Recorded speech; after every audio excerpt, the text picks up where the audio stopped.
Hi friends, ಮನೆ ಕೆಲಸದೊಳಗೆ ಕೆಲಸ ಮಾಡಿಲ್ಲ ಅನ್ಬಿಟ್ಟು ಸರಿಯಾಗಿ ಬೈದ್ಬಿಟ್ಟೆ, ಪಾತ್ರೆ ಕ್ಲೀನ್ ಆಗಿ ತೊಳೆದಿಲ್ಲ ಅನ್ಬಿಟ್ಟು ಅವಳೇನ್ ಮಾಡಿದ್ಲು, ಕೋಪ ಮಾಡ್ಕೊಂಡು ಹೊಂಟೆ ಹೋಗ್ಬಿಟ್ಲು. 5,000 ಕೊಡ್ತೀನಿ ಅಂದಿದ್ದು ಕೋಪ ಮಾಡ್ಕೊಂಡು ಹೊಂಟೋದ್ಲಲ್ಲ ಇವಳು.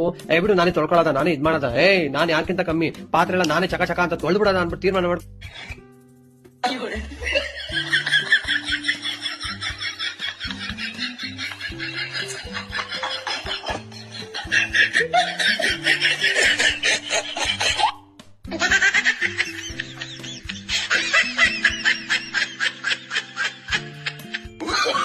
Oh, no, no, no, no.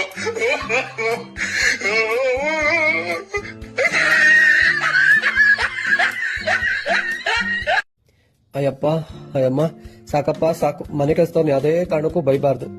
ಈ ಕಥೆಯಿಂದ ನಿಮ್ಗೆ ಏನ್ ಅರ್ಥ ಆಯ್ತು? ದಯವಿಟ್ಟು ಮನೆ ಕೆಲಸದವ್ರನ್ನ ಗೌರವಿಸೋಣ. ಅವ್ರಿಗೂ ಆತ್ಮಾಭಿಮಾನ ಇರುತ್ತೆ, ಅವರು ಗೌರವ ಕಾಣೋಣ. ಈ ವಿಡಿಯೋ ನಿಮ್ಗೆ ಇಷ್ಟ ಆಯ್ತು ಅಂದ್ರೆ ದಯವಿಟ್ಟು ಒಂದು ಲೈಕ್ ಕೊಡಿ. ಇಷ್ಟ ಆಯ್ತು ಜಾಸ್ತಿ ಅಂತ ಹೇಳಿದ್ರೆ ದಯವಿಟ್ಟು ಶೇರ್ ಮಾಡಿ, ಸಪೋರ್ಟ್ ಮಾಡಿ.